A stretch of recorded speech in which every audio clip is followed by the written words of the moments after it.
Okay, this diamond-shaped shadow box nightmare that Drew and I came up with not only requires some extremely careful mitering and beveling, the clamping is a real exercise in creativity. Let me tell you, there isn't a parallel surface anywhere.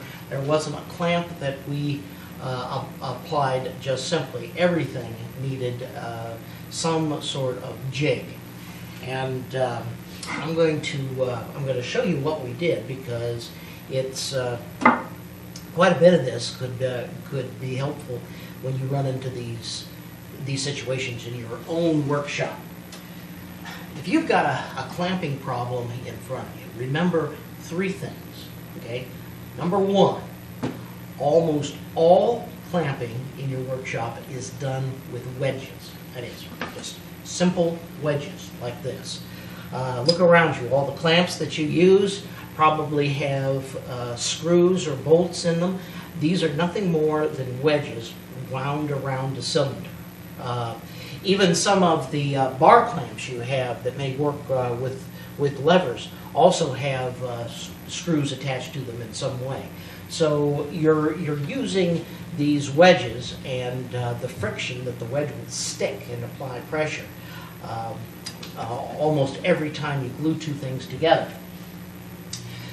Number two, effective clamping is best accomplished by applying your clamps or your wedges so that you're pressing two parallel or nearly parallel surfaces together.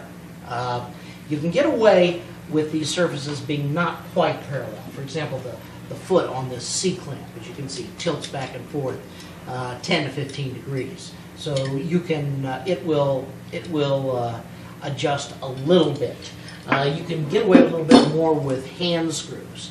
They'll open up to a fairly wide V, but the problem is you bring the pressure in, the work wants to slide out of this V. So sometimes you can cure that with a little bit of self-adhesive sandpaper stuck to the jaws. Sometimes you have to resort to other methods. And the other methods is what is contained in the thought number three. When you don't have parallel surfaces to clamp together, make some. You don't necessarily have to apply pressure to the surfaces that you're gluing up by squeezing those two surfaces with clamps. You can clamp different surfaces to the assembly and then squeeze the surfaces that you applied here. That's a little confusing, so let me show you what I mean. Okay, this is the clamp up that Drew and I did for the box. As you can see, we decided to do half of the box at a time and then bring the halves together. The box comes together, there's two 30-degree miters, and the angle between the two sides is 60 degrees. There's no way that any of these clamps will handle that. So we made this little thing. See that? This is just a scrap of wood about 2 inches long, 1 inch by 1 inch, and we cut, whoop, that's the wrong one, this is the right one, we cut a 30, 60, 90 degree triangle in here. When this thing is turned like this and applied to one of the surfaces, okay, this surface is parallel to the surface in the assembled joint. Put one of these over on the other side, and both surfaces are parallel, and you can then clamp these together. As you can see, this hand screw right here is clamped onto two of these. We made them out of scraps of walnut right here, and I've got these two pieces clamped to the wood. Now, in order to save our self some aggravation and to keep from losing our religion, Drew and I first apply tape, carpet tape, to the back of these things, stick them in place, and then clamp them to the sides with regular clamps. Don't trust just the carpet tape. It looks like it will hold, but it won't. Once you start applying some serious clamping pressure, it won't do you any good. You have to clamp these things in place. Here we have the small shelf here, and I had to squeeze this together. And once again, I used some of those 30, 60, 90 devices that I talked about, and the same with the long shelf. That once again, there's two of these here, and I could get direct pressure on the ends of the shelves, direct pressure on the seam where these go together, and everything closed up pretty nicely. We got a little extra pressure by putting this thing in a V jig right here. Took a piece of plywood, a little scrap of plywood, and as you can see, screwed two boards to it that are 60 degrees apart, so that when this set in here, it went up against the sides. That helped guide us. Then I put a hand screw clamp near the end of each board and stuck a wedge in there, and that applied pressure and pushed the seam together here at the end. The sides were pressed in to the apex of the V. Got a little bit more pressure that way. We used the same jig, by the way, to put together our molding. Here's the molding that we glued up. Then now here, I just was bringing together a single seam right here. The molding, let me get the clamps out of the way. Drew and I started with just the V, and we thought, well, if we force this molding into the V, it will, the pressure here will press that seam together, and we'll get a good glue joint. So we put these hand screw clamps on the ends, and we took two wedges, and we forced the wedges between the hand screw clamps and the ends of the molding, and it sort of worked, but not very well. Okay, the molding wanted to flop open like this. So we put these two carriage bolts in here and took some wing nuts, and this is a spacer. Okay, it goes underneath the this washer here. It's a fender washer, and I put a wing nut on here and tighten this down, and that creates like a channel and keeps the molding from flipping up. There we go. That worked a little better, but we still had an open seam right here. The molding, because it's coved on the inside, is sort of flexible, and it opened up in the middle here. So we did one more thing. Finally, this yoke was what we needed. The yoke screws down right here. It took us a couple tries to get the shape just right.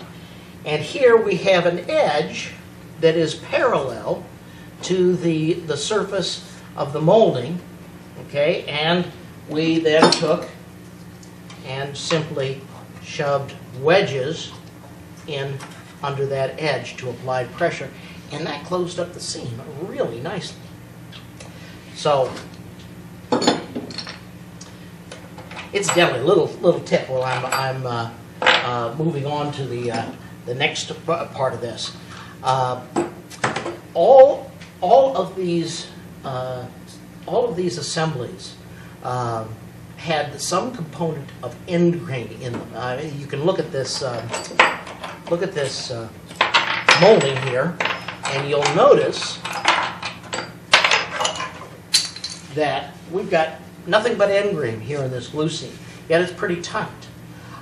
When you're gluing end grain to end grain, which is absolutely the weakest glue joint that you can make.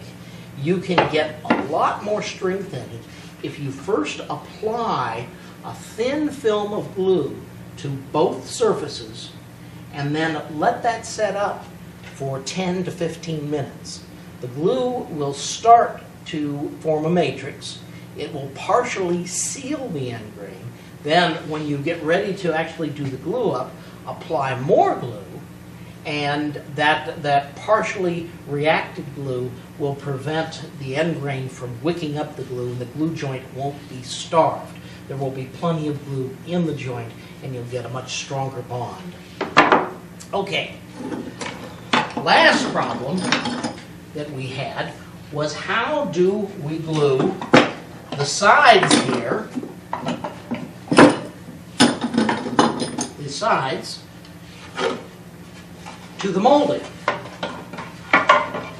like that, or the molding to the sides. Once again, there's no place where we can put the clamps. So I went back to the scrap bin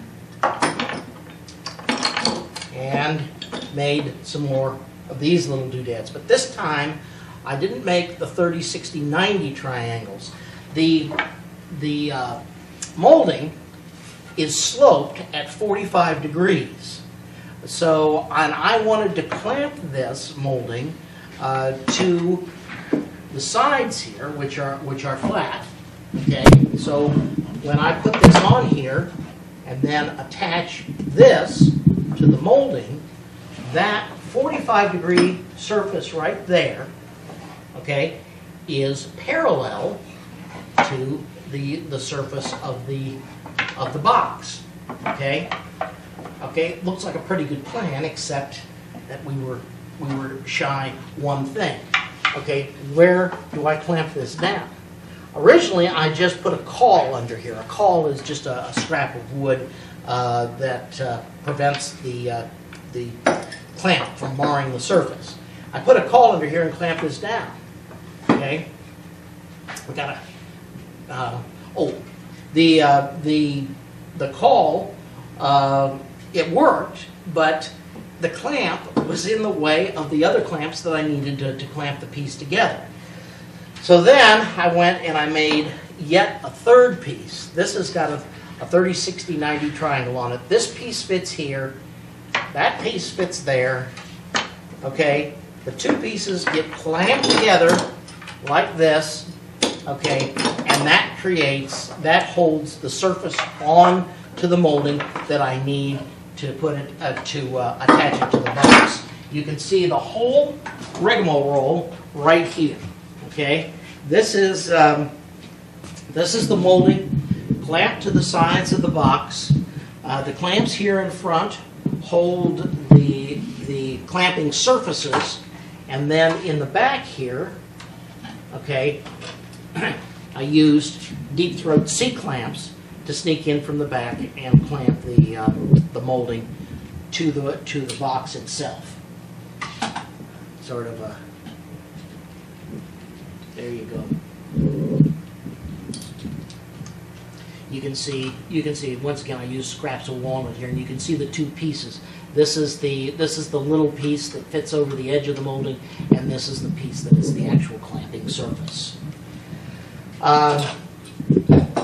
And that's really all there is.